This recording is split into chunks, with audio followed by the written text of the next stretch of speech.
Just like we all expected at the start of the season, we have a playoff game featuring Joe Flacco and the Houston Texans. And I'm really excited about this matchup.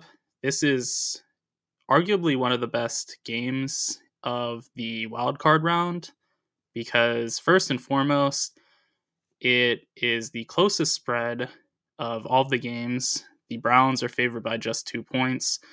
So it is a very competitive matchup. And there's also kind of a build-up to this game where we saw these two teams play each other in the regular season, but we really didn't because CJ Stroud was absent from the game due to injury. And that means you really can't learn about anything from that game. The only thing we could learn is Joe Flacco can throw the ball up to Amari Cooper, and that can be successful, as Amari Cooper had a career game in the initial matchup where he went off for about 265 yards, I believe it was. And that is something that really propelled the Browns to win, aside from just Stroud being injured. I don't expect it to be repeated, though, because Derek Stingley is already an elite corner. He just has it all. He's super athletic. He's great in man coverage. He can play zone. He is a fantastic player. He struggled a bit in his rookie year, but man, did he come on in his second year, and he is already a great player. Steven Nelson, also one of the best number twos in football. He is an exceptional corner in his own right.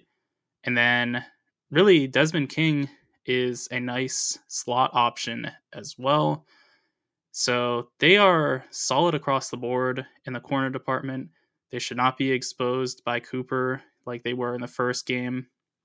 So that's going to be quite a difference from the first matchup to the second matchup, which is going to be needed for the Texans if they want any chance to win, because I know I said that you couldn't really learn anything from the initial matchup, but it is a little bit worrisome when you lose by 14 points and you also were at home, no less, for that. So you're going to be home again, and I expect them to come out a lot stronger. I think you add Davis Mills and Case Keenum together, all of their talent, and you might get something close to CJ Stroud, but them playing individually is nowhere near Stroud's capacity. Keenum threw 2 interceptions. I highly doubt that Stroud will throw 2 interceptions, even against this vaunted elite defense. And I'm actually leaning Houston for this game, even though they are the underdog, albeit a slight underdog. I think that their offensive line is really going to struggle because the defensive line for the Browns is elite across the board. Myles Garrett, one of the best, if not the best, edge rushers in football. Zadarius Smith, one of the best complementary edge rushers in football. But their secondary is good, but I wouldn't say it's elite. And that may seem striking to you because their defense was so exceptional this year. They have a great corner in Denzel Ward, but I think you can have some success against Martin Emerson. He had an okay year this year. He had a really good year his rookie year, but he kind of disappointed a little bit, at least according to PFF grades, this past season, where he was about middle of the pack as far as grading goes. And I think Greg Newsome is also really solid, but I don't think he's elite. So what that means is Nico Collins, who had one of the best years out of any receiver this past season, he can have some success against this secondary. And he's going to need to get open quickly and have his success done before the great pass rush comes through. The same for Noah Brown. But Noah Brown had a great year this year as well. I think he can be somebody that helps out CJ Stroud. Dalton Schultz, he's going to have some success, albeit it's going to be minimized a bit by Jeremiah Owusu-Koramoah, who's a great cover linebacker. But I think there's some success to be had for these great weapons for the Texans, and obviously the great quarterback of CJ Stroud. So I lean the Texans here. I think they'll win at home. I think they're being a little bit underrated by Vegas and some of the analysts I've seen, just leaning kind of more strongly in the direction of Cleveland than I believe is reasonable. We're blessed with another great game on Saturday, as the nightcap is a very interesting game between the Chiefs and the Dolphins. And you could really make a sound argument for either team, but I'm going to lean in the direction of the Chiefs because there are just so many injuries for the Dolphins at this point, and it's at key positions, not just for what they want to do as their general identity.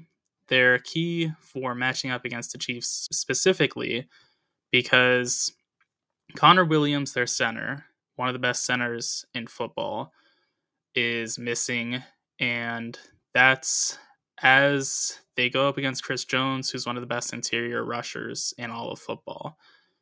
That is a really bad look for the Dolphins, and they do have Robert Hunt, who is a premier guard, and he can minimize the loss of Williams somewhat, but he's going to have his way with Liam Eichenberg, and he's also going to have a lot of success against Robert Jones as well, who are both just not good pass blockers. And the Dolphins, they're going to get rid of the ball as quickly as anybody will, so the pressure won't matter as much as it would for some teams, but interior pressure is a surefire way to stop just about any offense. It's also going to minimize their capacity to run their wide zone scheme, because if there's pressure coming straight up the middle, it's going to be hard to get outside. So there's a lot of things on the offense for the Dolphins that are worrisome, even with them having two of the top 10 receivers in football.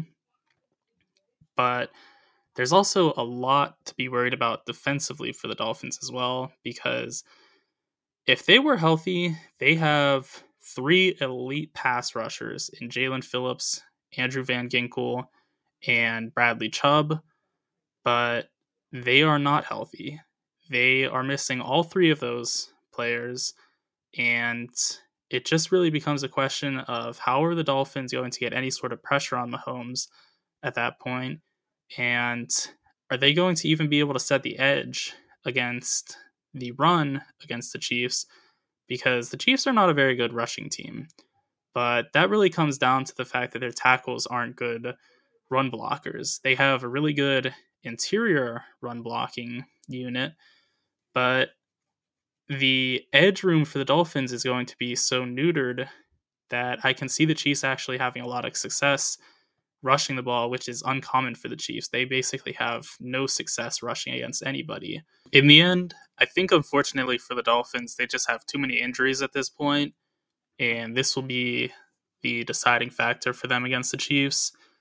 I think if they were healthy, this game would totally be a pick'em game, and there would be much more of a reason to lean in the direction of the Dolphins, but they are just missing so many key players, and I think the Chiefs are really going to be able to capitalize on that.